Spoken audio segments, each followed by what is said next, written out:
the false interpretation of the Sedukim, those who claim that the Torah could only be interpreted according to its literal interpretation.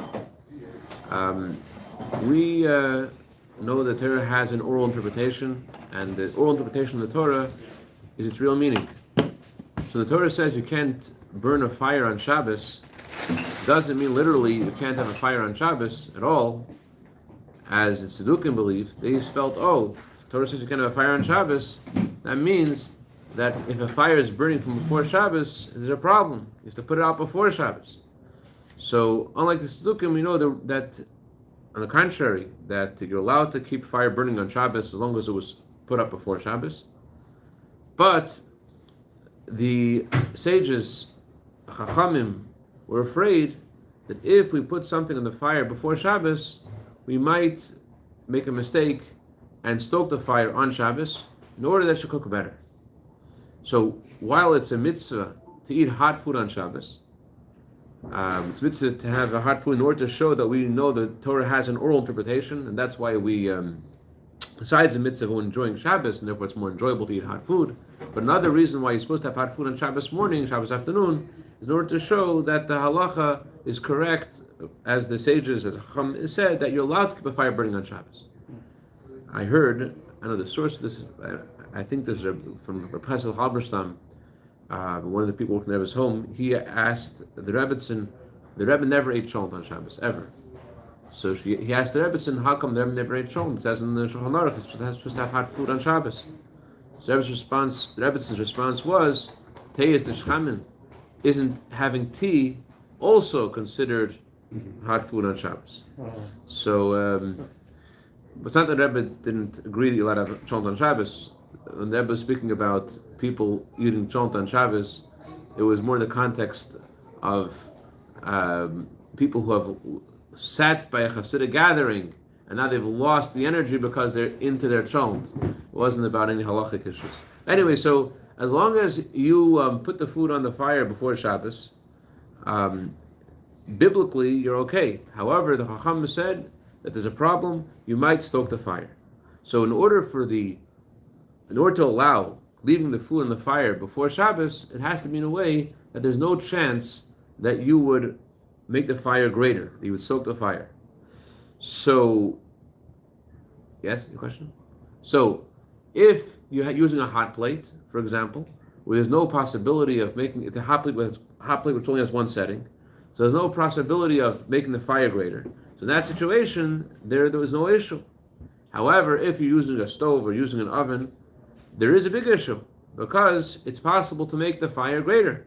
And so if you left something on the fire before Shabbos in a way that it's possible to make the fire greater, and without any of the things we'll learn that make it allowable, so whether you did it by accident, or you did it on purpose, or even if you forgot it there, you have to take it off before Shabbos. And if you forgot to take it off before Shabbos, it's forbidden to eat on Shabbos, not only for you, but also for anyone else in the house.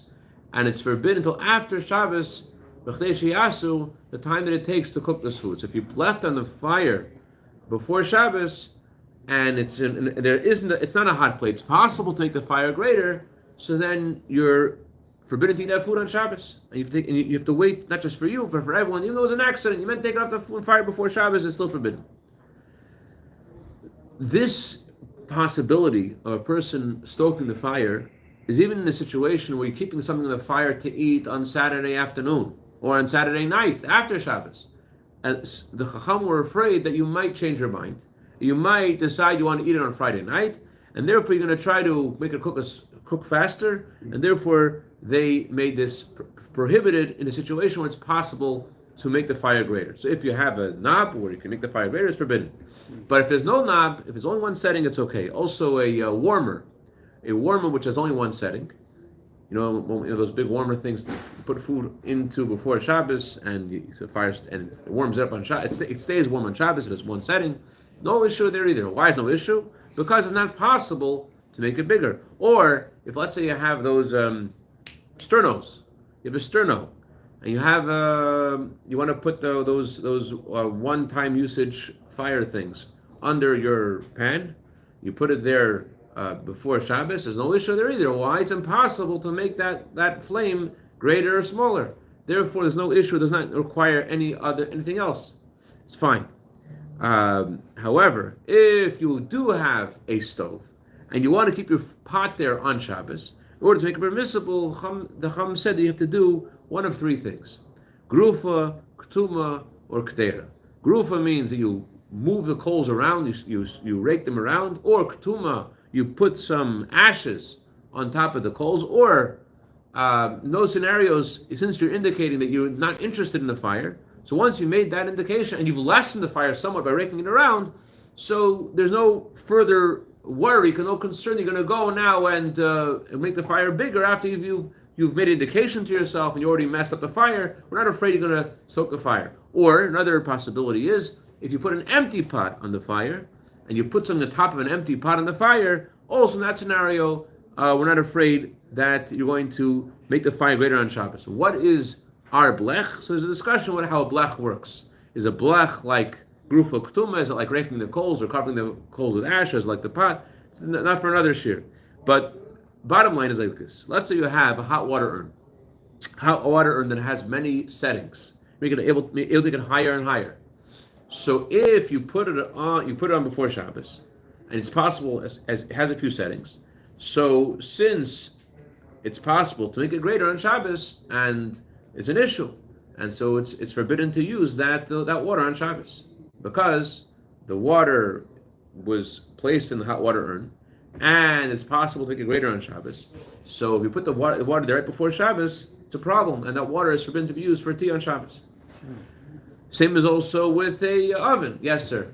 Is it possible if you can cover those switches on that thing that you would be able to use it? You just set it for one setting, and even though it's got multiple settings, they're covered, so they can't be used. That's a good question. It's a good question. A good question. I don't know. There's another scenario. Why would it? What would it be? What would help? Covers it? What would it not? It would be similar to grufa ktuma. You're covering the fire. You're covering the possibility of making the fire bigger. You're having some kind of reminder. Right. So would that be enough for to cover the knobs? Ordinarily, grufa ktuma means you cover the fire and you cover the knobs. You're just covering the knob and not covering the fire too. In other words, grufa ktuma does two things. One thing is that it lessens the fire, and the other thing is that it reminds you. Right? You see the ashes there. The ashes make the fire less. And the ashes are also a reminder. And the scenario that he's saying is you only have the second thing. You only have the reminder to thing, but you're not lessening the fire. It's not You don't have a fire. There's nothing you can do with the fire. You can't touch it. There's no fire. There's no fire. So that is why crock pot. The only thing you can do with the crock pot is to cover the. I mean, we put aluminum foil in the crock pot too, but you have to also for sure cover the knob as well because that's pretty much. The fire, the element is there's no open fire, but I don't know I don't know if that's enough or not. I don't. You know that's enough. That's enough just to cover the. That's what you heard. Okay, say it. I don't know. Fine. I think in a crockpot, the other issue is that people may do stuff inside the crockpot itself, so you create. The bottom line with what's it called with the hot water that it makes it also another easier way to make it permissible without covering the thing is this. There's a similar discussion. For an oven, for a stove, you also have to cover the knobs. Is it enough to cover the fire to also cover the knobs? So there's two elements in grufa ktuma. We'll get into next year. We'll learn about grufa ktuma and we'll get into that. But is it enough to cover the fire, or you also have to cover the knobs to not just to lessen the fire, but also to have a reminder directly about making the fire greater. An easier way to make this hot water impermissible is this. There was a thief. I don't know why you learn all the laws of Shabbos from a thief, but that's Judaism. There is a thief whose name was Ben Drusai, and he liked to eat his food either half cooked, according to one opinion, or sometimes a third cooked. And therefore, if we learn from him that it's possible to have, we learn from this, that if your food is cooked halfway, or l'chatchila, or b'di'evet, if it happened, it was cooked a third before Shabbos, and you left it on the fire without a covering, without a blech, it's kosher. Why is it kosher? Two reasons are given. Reason number one is, since it's already halfway cooked, so you're not in this frenzied state you have to finish cooking because it's already halfway there. Or since it's already edible somewhat, it's halfway there, so therefore you're also not in a frenzied state because you know it's already halfway there. People could still eat it. If they want to, they could still eat it. So because it's halfway there, or b'diavad, if it's a third of the way there, so then you're allowed to leave the fire, the food on the fire directly without a blech. You don't need a blech. That's the opinion of the Alter Rebbe. That's the opinion of the Mechaber and Shulchan Aruch, that as long as the food is cooked halfway, it's okay. Can you plan this from the beginning to do it? Okay, so we'll get that in a second. Before we get to that, I want to point out something else. There's something called Shabbos setting. What is Shabbos setting? Shabbos setting means this. Shabbos setting means that if you have hot water, Shabbos setting on what? on let's say a hot water urn. Okay. What's the purpose of a hot water urn's Shabbos setting? The purpose of a hot water urn's Shabbos setting means that the purpose of a Shabbos setting is to take care of another issue. The issue is the thermostat. When you would take water out of the urn, and if the thermostat is working the way and if it's not a Shabbos setting, what's going to happen is that the thermostat is going to turn on the heat of the hot water urn in order to compensate for the water getting let out. The water getting less, it's going to turn the hot water urn off. It's going to fluctuate based upon how hot or cold it is, and therefore, unless there is a standard setting the whole time, then it's going to be an issue. Go ahead. I'm not aware of a hot water. I know it's another kid, but a hot water urn, that when you take out water, it kicks in. Do you remember the old one we used to have? Remember we used to make people take out water and then it would suddenly turn back on, the old one? It had the two settings, the one you're talking about, and people Or the one that boils. heat it up and boil it and forget it that way and things like that. It's the same as this one? Yeah, Oh, okay. but that has the tape. Uh-huh. After suffering, I'm not aware of an urn that by taking hot water from it, kicks it in. Kicks it in. Okay. It turns it off. Adding water to it. You can turn it off because it's lessening it. The purpose of a Shabbos setting is so that it shouldn't Boil out. It shouldn't cause something to turn on. Right.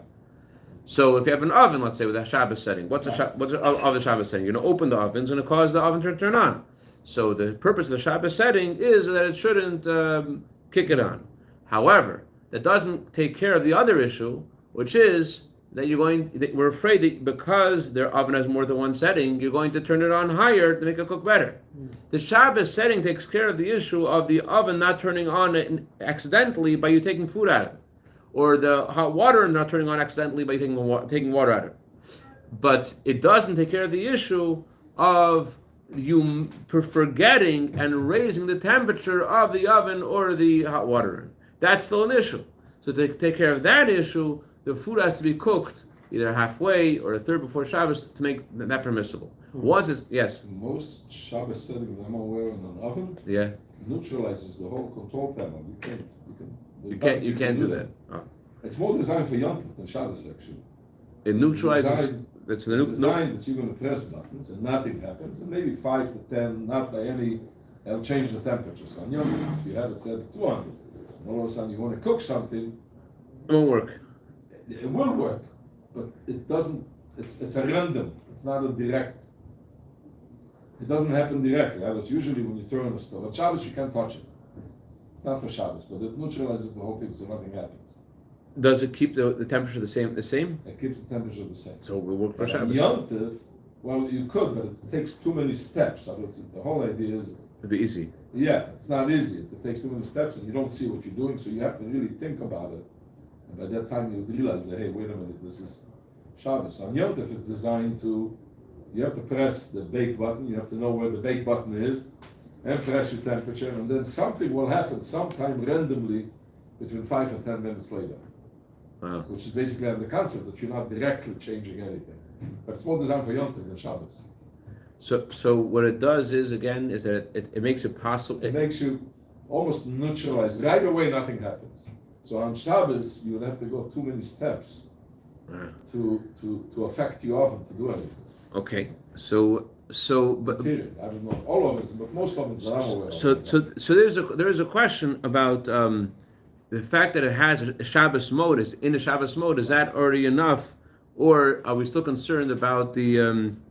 You could still switch it back from Shabbos mode. You could take it out of Shabbos mode and bring it and bring it back to the regular mode. No, that's a lot of work. Seriously. So if is it still necessary to have Grufa Ktuma if you put it into Shabbos mode or not? Because maybe you already put into this mode and you're going to take it out, or maybe you're able to take it out of the mode. But I know on my oven you have to press the cancel button and then wait whatever the 5-7 minutes till it cancels it. Wow. Then you have to all hold the bake and the broil button together for approximately about 45 seconds till it turns it off, and then you can go back to your bake. you have a very frum oven, it sounds like. No, most of them are like this. The Shabbos setting, it's designed by Rabbanim from what I understand.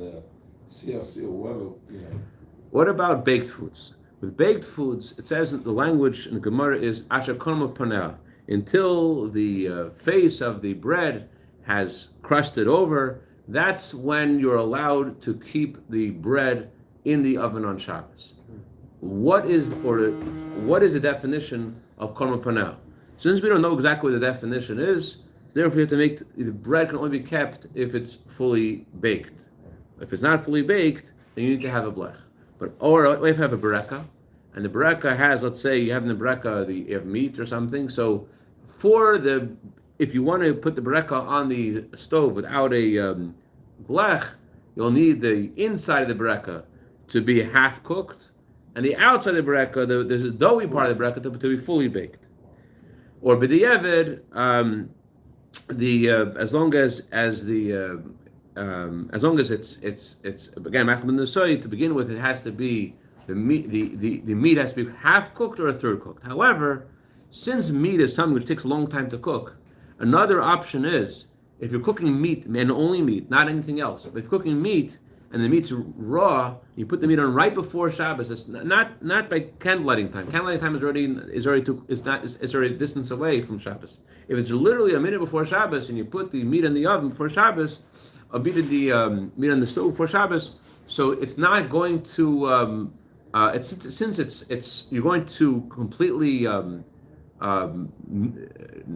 not going to be involved in cooking it tonight because you know it's going to take a long time for it to cook. Yeah. It won't be ready to eat anyways. Therefore, in that situation, you also wouldn't need a blech. So either it's halfway cooked, or but you have a third cooked, or if it's completely raw with meat only, then you'll be allowed to leave this on the fire before Shabbos.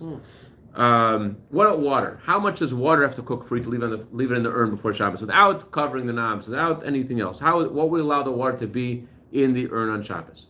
So since boiling temperature is fully cooked, so if it's halfway to boiling, if it's a little more than scalding, so that will be sufficient to keep the water in the urn before Shabbos. As long as it's scalding hot, then it's then you can keep the water in the urn on Shabbos. It wouldn't work if it's just right before Shabbos, second before Shabbos. You can't do it because it's not like meat. It cooks very quickly.